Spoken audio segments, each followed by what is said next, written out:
trailers is a balancing act between wanting to see something new and the fear that the next shot might be a massive spoiler. Fortunately, some trailers have a solution to this: fake footage. You are not fooling anybody. Whatever their original purpose was, many trailers contain glimpses of important lost bits of information that can change the tone of the entire movie. Here's 7 of the most important scenes that never made the movie. Obviously, there are some serious spoilers inbound, so watch at your own risk.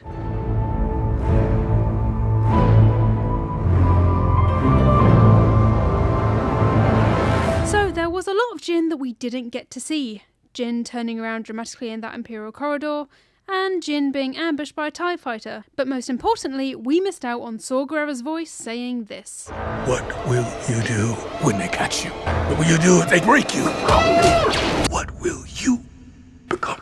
First off, Saw's voiceover implies a bigger story for the leader, which would have been very welcome given the fact that he doesn't really appear nearly as much as people anticipated in the final movie, especially considering he raised Jin. Think of all the anecdotes he could have had about what he would have learned about her childhood. Even the brief conversation with him in the movie makes you understand why she's so curt. We would have loved to see him explain his approach to fighting the Empire, considering even the rebels think he's too extreme.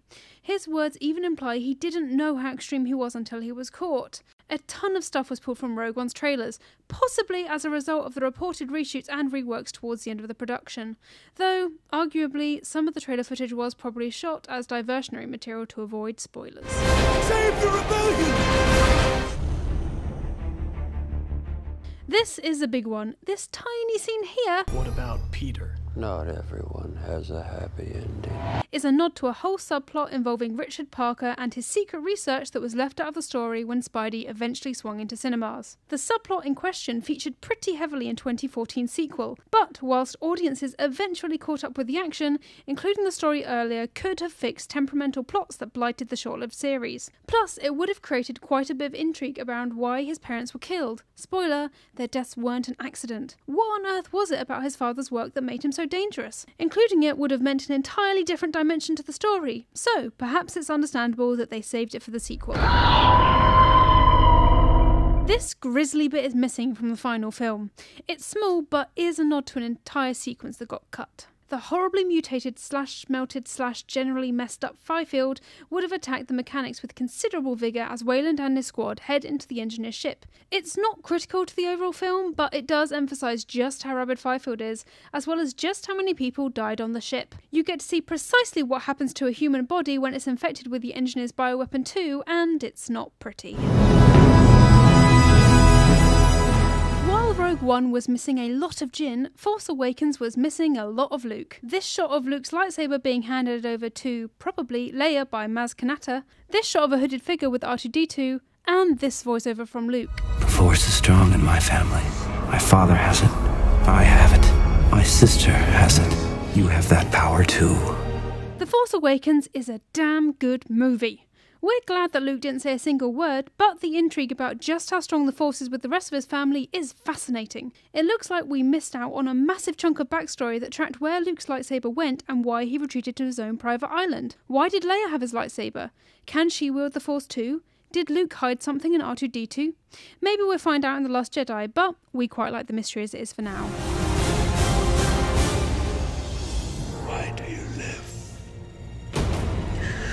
Because I have something worth living for. Admit it, this is a great piece of dialogue. It was probably cut as it was already used at the end of Order of the Phoenix, but it's a massive clue to how Harry would eventually triumph over Voldemort. His loved ones are worth living for, and their love is what brings him back. It's also a hint that Voldemort and Harry could have had a meaningful exchange about why each one of them is still fighting. Having them potentially find some common ground would be a game changer, but in hindsight, one of them is a power-hungry, prejudiced, evil maniac, so maybe spending less time chatting to him and more time trying to kill him would be best. This quick moment where the Joker yells, "Bye-bye!" and throws the grenade is actually part of a bigger, longer scene that's quite significant, but wasn't involved in the final cut of the movie. Trying to tempt Harley away from the Suicide Squad, he invites her to escape with him and escape the Enchantress. She refuses, instead sticking with her new friends and breaking the damaging cycle of their relationship. Now, isn't that sweet? Seriously though, it shows that Harley can't be controlled by the Joker anymore, and that she's found some self-worth that doesn't depend on his approval, instead relying on the support of her ragtag bunch of friends. Come on, got some better to do? If you've watched Godzilla, you'll know none of these military scenes are present. It's sad because it's got some eye-opening insight into what it was like to be sent to tackle Godzilla, and gives you an awesome sense of how small we are in comparison to the giant reptile. Also showing how woefully unprepared humanity was for Godzilla to suddenly appear, it definitely gets across how hopeless fighting it would have been, and gives you a strong dose of major do not want syndrome when you see just what it's like to look through your helmet when plummeting downwards. It helps to jump back to what it's like for ordinary humans in massive monster movies like these, just to put it all in perspective. And that's what these scenes would have achieved. Unfortunately, it was cut. Insert sad face here. Let us know if you know any trailer scenes missing from movies in the comments below. Click the boxes on the left for more content from us, and don't forget to hit that big button in the middle for more news, reviews, previews and features right here on Games Radar Plus.